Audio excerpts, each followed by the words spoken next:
Hello everyone, welcome back. Today I'm going to be servicing another one of my friend's shit cars.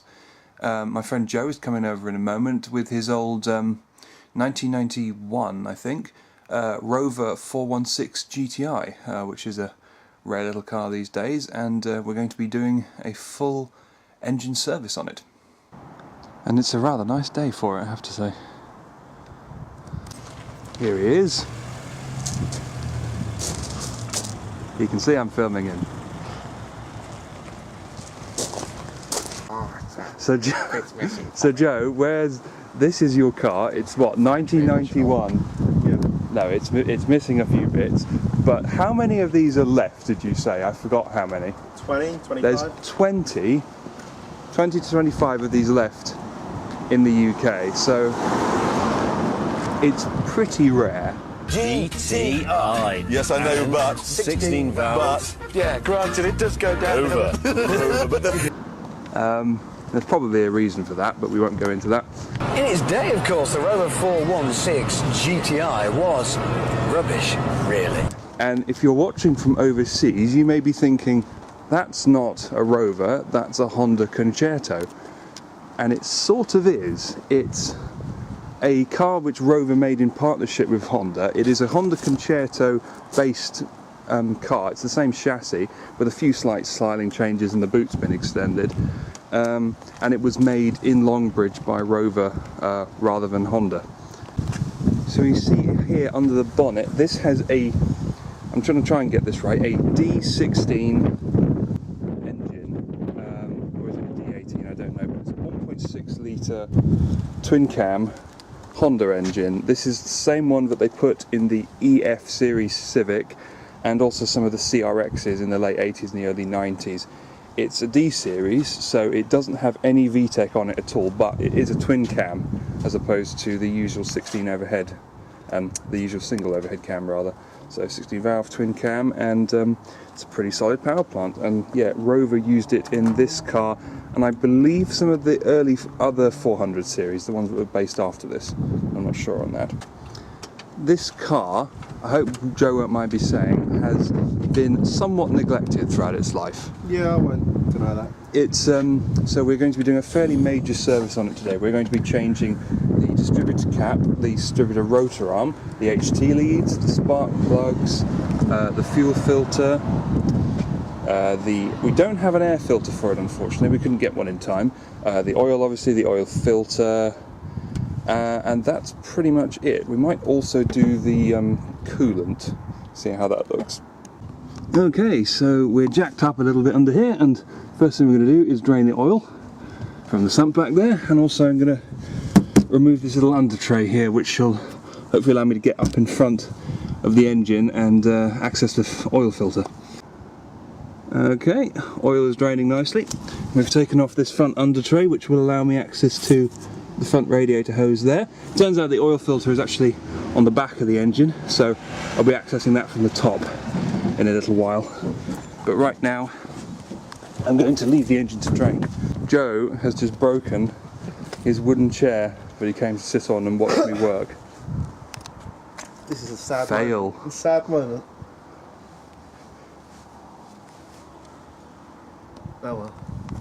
We're going to use NGK BCP R6E-11s, which is an interesting plug, one I've never personally seen before, and I'm assuming it's the right one for this engine.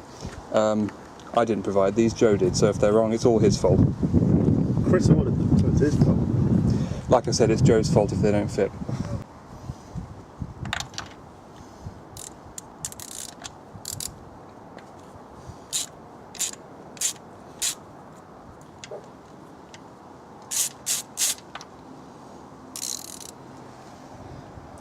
That is absolutely covered in oil.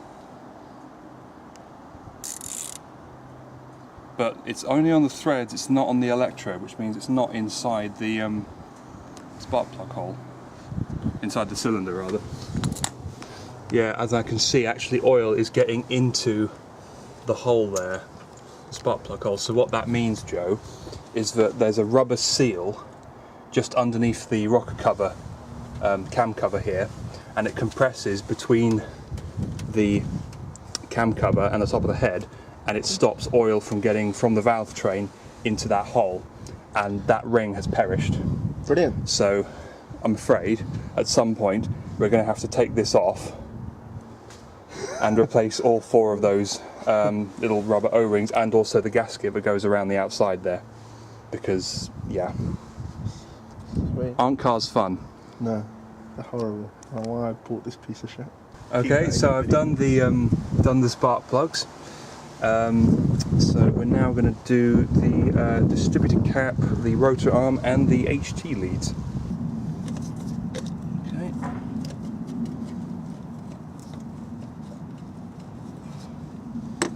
Tricky to get off this distributor cap. There we are. And there, see the ignition coil is in there, coil pack, pretty sure. And the rotor arm is this little doohickey here, spins around. Now, I'll just check, because last time we tried to do this, we had the wrong distributor cap, because there's several different ones for these engines. And that looks to me the right one. So, good job, Chris, you bought the right part. So while the cap's off, I'm going to try and open this box.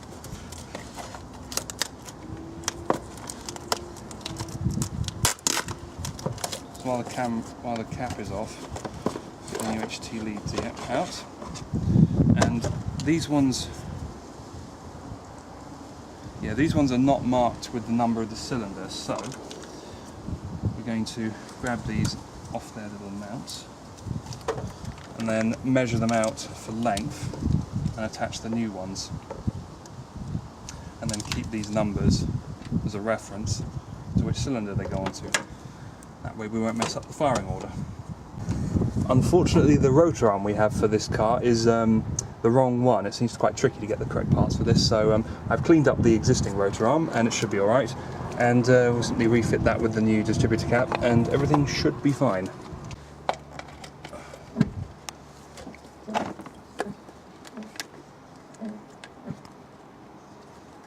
So I'll just screw this on, get the spark plug leads back in, and that'll be the ignition parts done.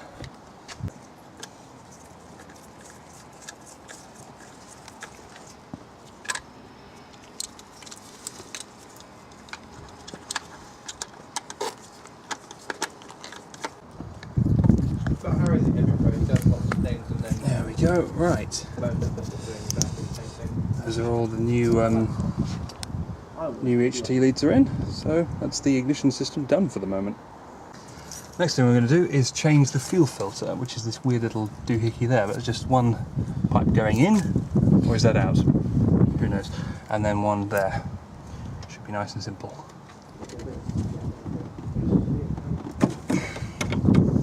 There we go. I have no idea when this was changed, if it ever has been changed.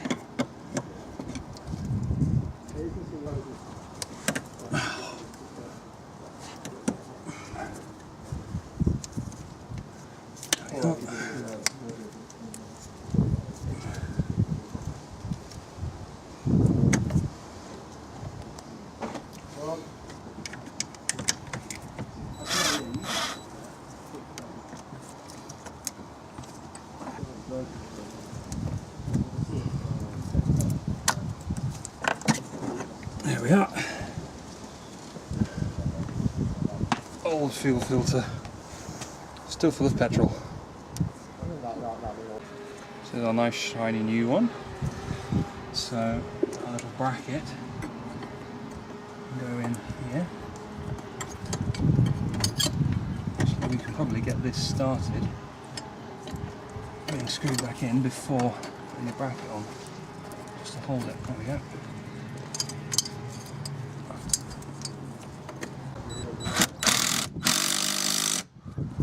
There we go, that's now mounted securely.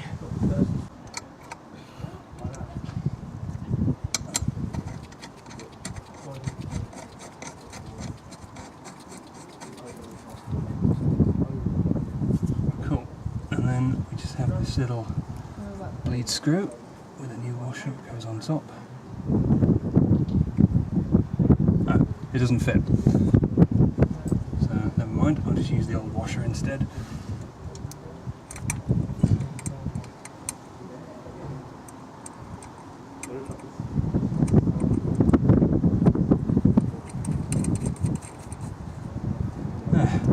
Just tighten those two up and that'll be that. Right, so we've now changed the oil filter. I did that off camera underneath there. Put the sump plug back in, so now just going to top up the oil.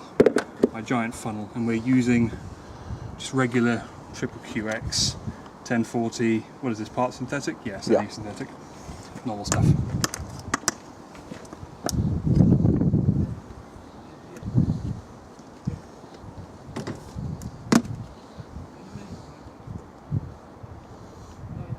Nice big funnel, no spills. You can get these funnels at, where did we buy this funnel? Was it Euros? Euros, yeah. Euro car parts.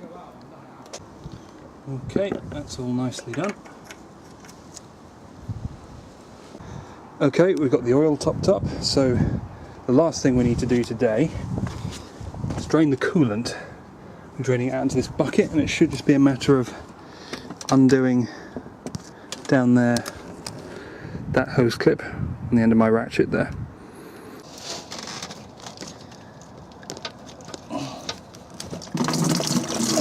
There we go. Let the fluids gush forth.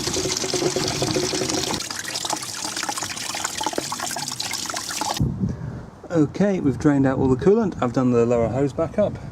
So now we're going to refill it with just generic Prestone coolant.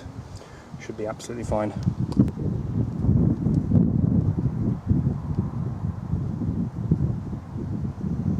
Okay, that's enough. Right, the coolant is all topped up with new coolant and water. So Joe, start it up. We'll bleed it through.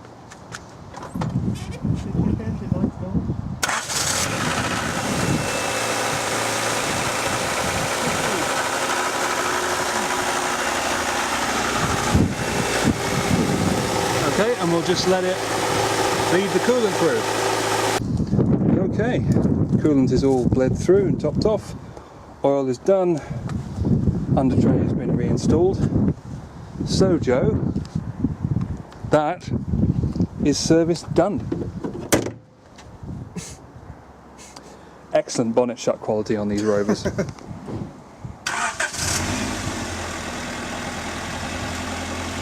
Starts so much nicer now.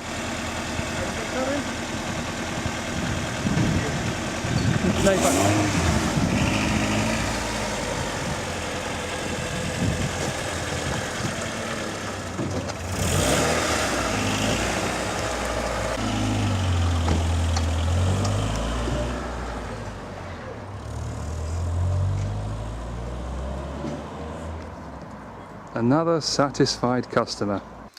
Well, that's all the work done for today, so thanks for watching. I hope you enjoyed it. I want to give you a little bit more background on Joe's car, just for sort of editorial reasons or context or whatever. Joe's been following this car now for a little while. He's been meaning to get his hands on it for ages, and some of his friends actually I think have been following it for several years, looking out for it. And he bought it for about £400, only about a month and a half ago or so, maybe 2 months. And he brought it to me about 3 weeks ago, and it had all sorts of problems with it. And the first most pressing issue that needed to be dealt with was the brakes. It had a binding rear caliper. Both the rear sets of brakes were metal on metal. The pads are completely worn away. And the front discs and pads weren't much better either. So we replaced all 4 discs and pads. And we replaced his rear binding caliper and bled the brakes and everything and got that up to good standard. We also did his power steering fluid at the same time because I had some lying around, and that's why I didn't do it in the service today.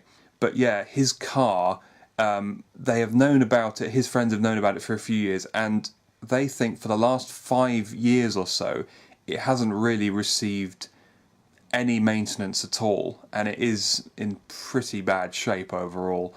You know, a long time since it had been last been serviced. Brakes obviously not been touched for years. Suspension parts only really been replaced when they failed the car's annual MOT and needed to be replaced.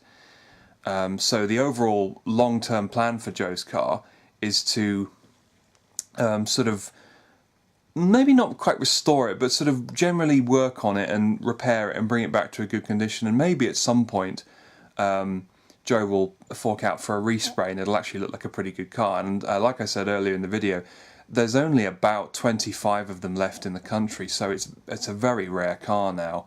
It's good that, you know, if someone's got it who's willing to actually spend some time and money on it. The next thing it's going to need is cam belt, because it was inspected about a year ago by another mechanic, and he recommended the cam belt was changed, and it hasn't been done. And we have no idea when it was last changed, or even if it, excuse me, if it even has been ever changed. So yeah, that's pretty urgent. We're going to do the water pump at the same time. After then, it's going to need a set of new drive shafts because one of them is knocking, so we may as well replace both of them. The gear linkages, because of course it's a front-wheel drive car, the gear linkages from the box to the gear lever are rather squeaky and not very precise, especially going into second, so those are going to need to be sorted at some point. And going beyond then, we might be into some suspension components, because they are a little bit old. That car is 27 years old now, so yeah, it's not exactly young. So yeah, there'll be plenty more Rover videos to come, hopefully, if Joe keeps hold of the car, which I hope he does. So stay tuned for those, and hopefully there'll be a couple of more 180SX videos in the pipeline soon, so hope you tune in then.